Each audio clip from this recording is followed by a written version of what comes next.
नाद जीवापलीकडचा नाद आहे. हा नाद कधी संपणारही नाही आणि सुटणारही नाही.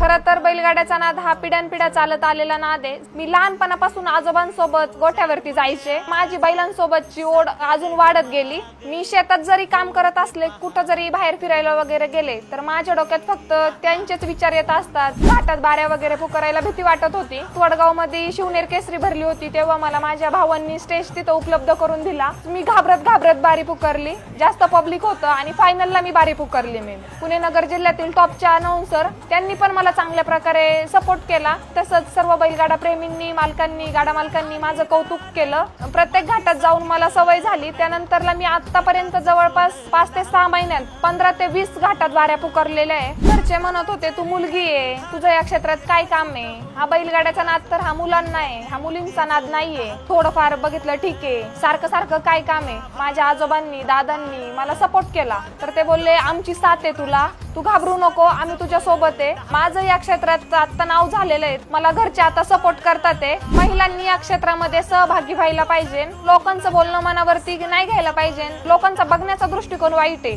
पण बैलगाडा क्षेत्र हे चांगलं आहे. का तर आम्ही स्वतः त्या क्षेत्रात आहे, आम्हाला माहिती आहे बैलगाडा क्षेत्र चांगलं आहे. महिलांनी या क्षेत्रामध्ये जास्त प्रमाणात सहभागी व्हायला पाहिजे.